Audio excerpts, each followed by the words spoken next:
नमस्कार प्यारे साथियों। जैसा कि इस सीरीज में अपन हमेशा बात करते आ रहे हैं, आज मैं आपसे रूबरू हो रहा हूँ चौथी क्लास के रूप में।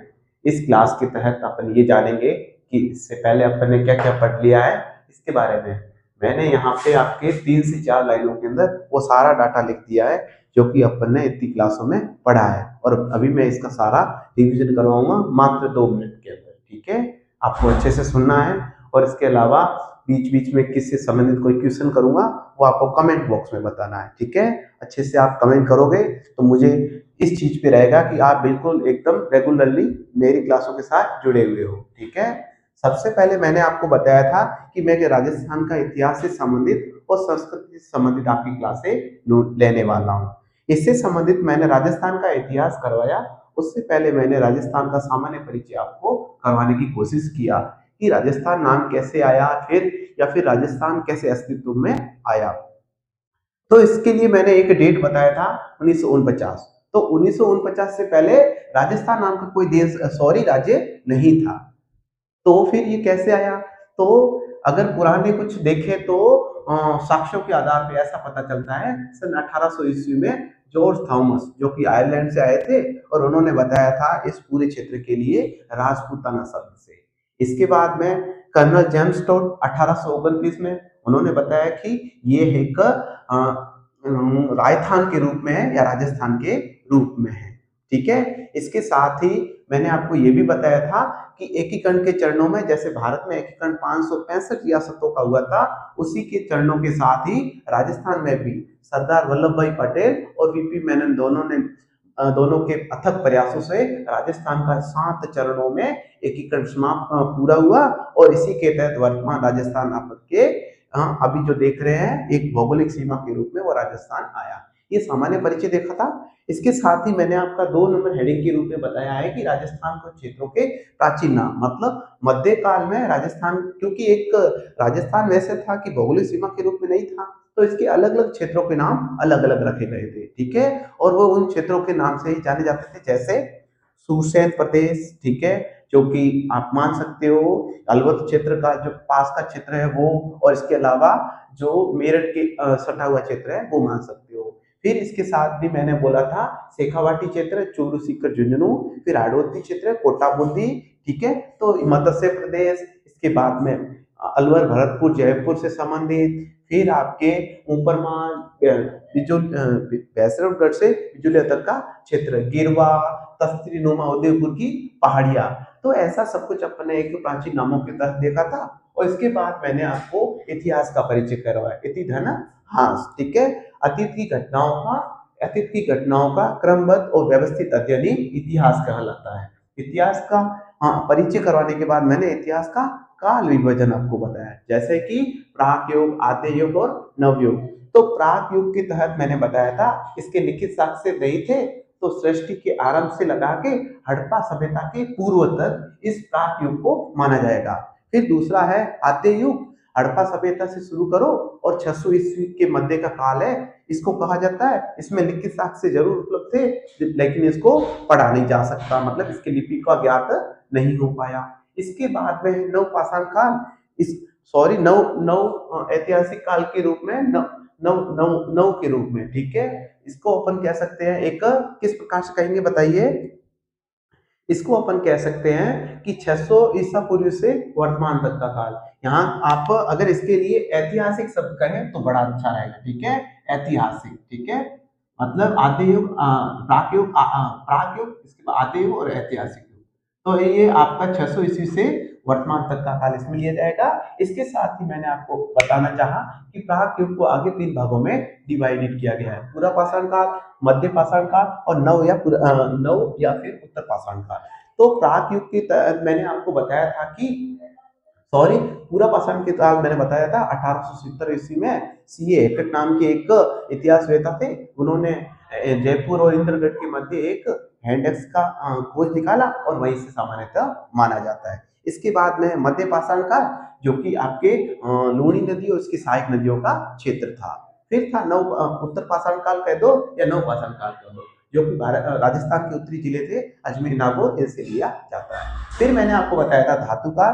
धातु काल में सबसे पहले ताम्रकालीन संस्कृतियां, जो कि अपन ने कल पढ़े भी थे, कालीबंगा, ठीक है, और आहड़ आगटपुर वगैरह, और इसके अलावा बालाथल वगैरह, और आज भी गणेश्वर वगैरह, ये गिलोड वगैरह सब कुछ पढ़ेंगे, वो कुछ था। फिर इसके बाद था लोहकाल। लोहकाल के रूप में मैंने आपको बताया था कि नोहो भरतपुर, सुनारी झुंझुनू, ठीक है, और रेड टॉप नाम के ये थे जो लोहकाल के अंतर्गत माने जाते हैं। फिर मैंने ये भी बताया था नौकाल या फिर नौ, जो भरतपुर में एक लोहकालीन एक सभ्यता स्थल था, इससे ये जाना गया कि उसकी खोज से वहां लोहा प्राप्त हुआ, तो सामान्यतः यही माना जाता था कि वहीं से ही लोहे की खोज हुई थी। फिर इसके साथ ही मैंने आपको ये बताया, लोहे काल के खत्म होने के बाद भारत के अन्य कई क्षेत्रों में सभ्यताओं के क्रम में मृत भांड प्राप्त हुए, तो उसी तरह राजस्थान में भी स्लेटी रंग के चित्रित मृत भांड, जिसे बोलते हैं पेंटेड ग्रे वेयर, ठीक है, वो मृत भांड प्राप्त होते हैं, ठीक है। तो जिसके हैं नो भरतपुर, सुनारी और जोधपुरा वगैरह है, इन स्थलों से इस रंग के चित्रित मृत भांड मिलते हैं। फिर अपने एक अपना टॉपिक शुरू किया था जिसका नाम है राजस्थान की प्राचीन सभ्यताएं। राजस्थान की प्राचीन सभ्यताएं, इस सभ्यता के क्रम में आपने सबसे पहले देखा था कालीबंगा। कालीबंगा हनुमानगढ़ जिले में है। तो दृष्टवती और सरस्वती नदी जो प्राचीन में, उन्हीं की तट पे या फिर वर्तमान में घग्गर नदी, जहाँ घग्गर नदी के पेटे में कालीबंगा नाम की एक सभ्यता हुआ करती थी। इस सभ्यता में कालीबंगा, काली काली यानी काली, बंगा यानी पंजाबी भाषा में अर्थ होता है चूड़ी, मतलब काले रंग की चूड़ी से इसका अर्थ लिया जाता है। सर्वप्रथम अगर कहें तो इस कालीबंगा की खोज किसने की, तो 1952 में अमलानंद घोष ने की थी। फिर बोलते हैं इसका उत्खनन किसने करवाया, तो बीबी लाल और बीके थापर, बीबी लाल और बीके थापर। इसी प्रकार उसके कर्मों में पूछा जाता है, और अधिकांश कालीबंगा से संबंधित एक सवाल आता है, जुते हुए खेतों के साक्ष्य के रूप में, ठीक है, जुते हुए खेतों की साक्ष्य कहाँ मिले, कालीबंगा से, ठीक है। और एक साथ दो फसल, एक ही खेत के अंदर दो फसलें, मतलब संयुक्त फसल कह दो या मिश्रित फसल के रूप में कहोगे तो कालीबंगा।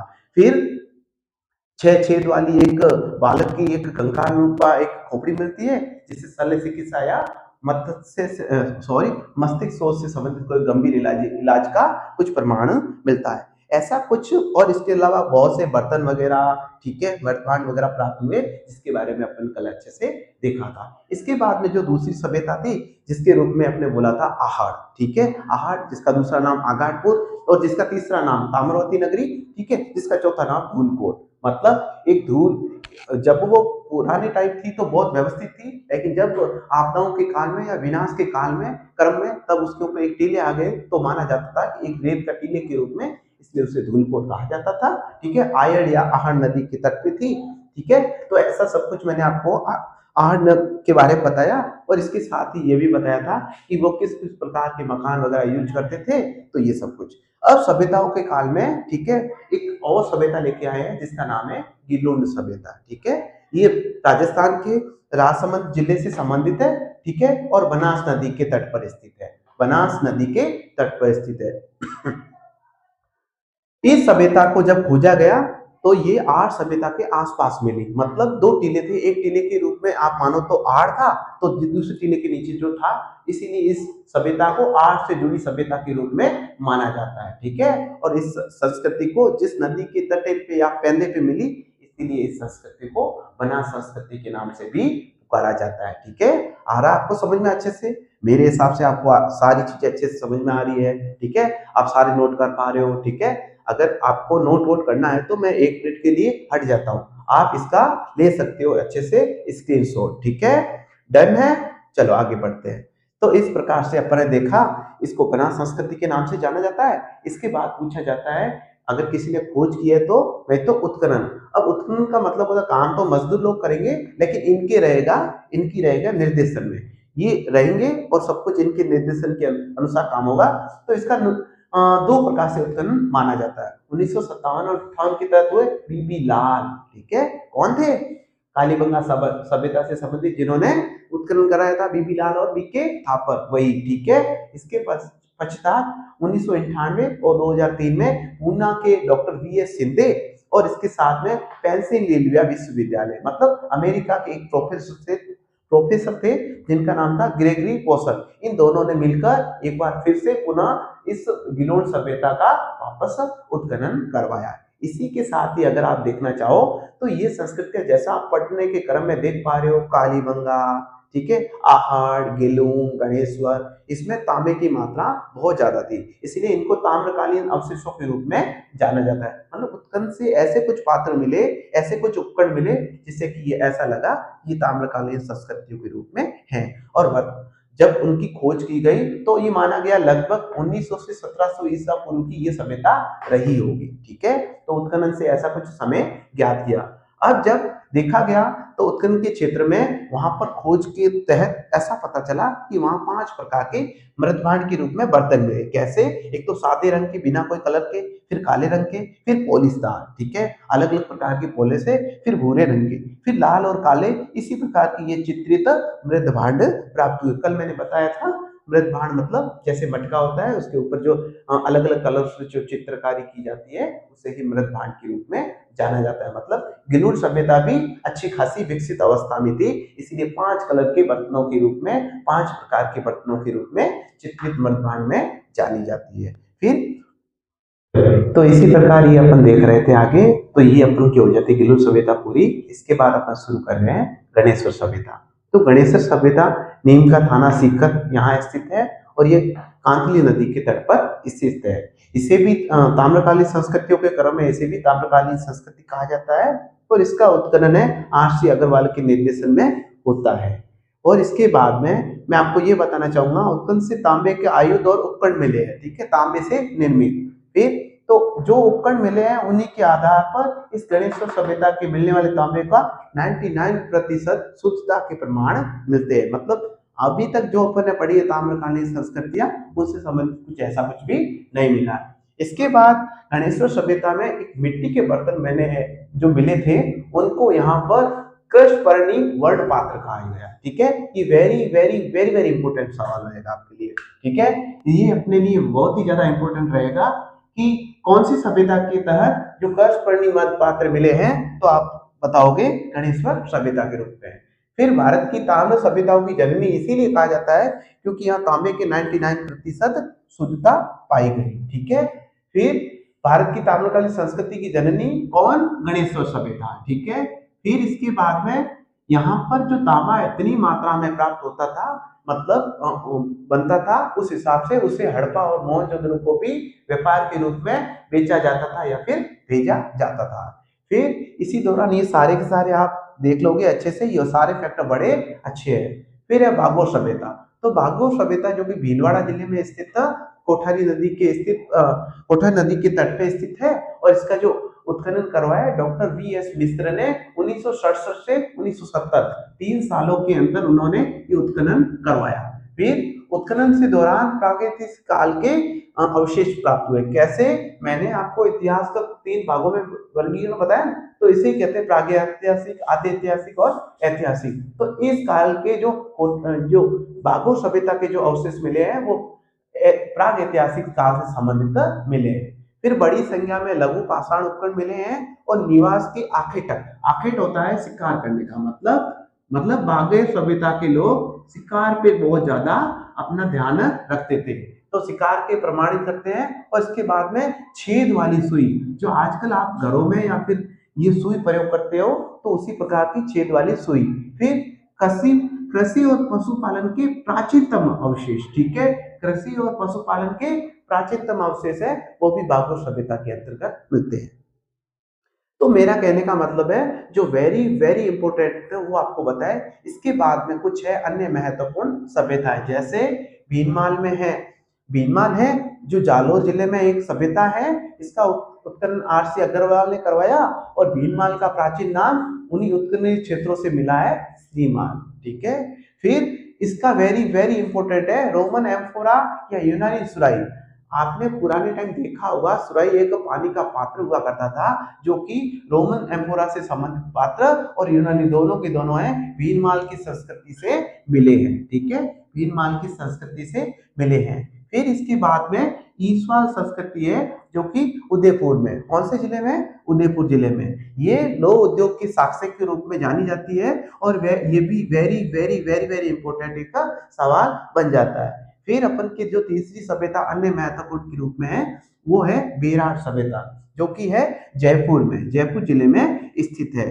फिर अगर पूछा जाता है, और ये वेरी वेरी इंपॉर्टेंट रहेगा, बिज्जू की पहाड़ियां, भीम की डूंगरी और महादेव की डूंगरी, ये तीनों स्थल खोजे गए हैं जो कि बेरार से संबंधित है। ठीक है, तो आपको ये पता होना चाहिए बेरार से संबंधित जब उत्खनन किया गया तो 3 प्रकार की डूंगरियां, बिज्जू की डूंगरी और सौर डूंगरी या पहाड़ी को, या फिर भीम की डूंगरी और महादेव की डूंगरी। तो इनसे जो प्राप्त हुआ तो ऐसा माना जाता है ये जो साक्ष्य हैं लगभग मौर्य काल के और हड़प्पा के जो साक्ष्य थे वो यही मिले, कहाँ, बेरठ से।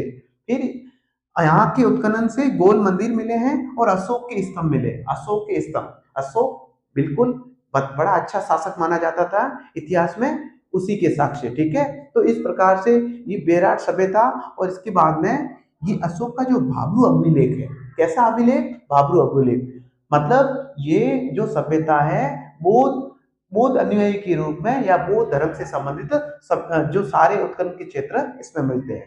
फिर बौद्ध धर्म के अनुयायी थे, भाब्रू अभिलेख जो अशोक का मिला है, तो मतलब इससे एक भाब्रू अभिलेख जो मिला है उससे ये पता किया जाता है या फिर ये पता चलता है कि यहाँ के जो अशोक थे जो सम्राट के रूप में, वो बौद्ध धर्म के अनुयायी थे। ठीक है, फिर इसके बाद में अगली जो सभ्यता रहेगी बालाथल सभ्यता रहेगी, जो कि उदयपुर जिले से संबंधित है, और इसका जो वी.एस. मिश्र के द्वारा उत्खनन करवाया गया। ठीक है, फिर इसके अगर बालाथल संस्कृति से संबंधित कहे तो इसका जो संबंध था, इसका जो संपर्क था हड़प्पा सभ्यता से माना जाता है।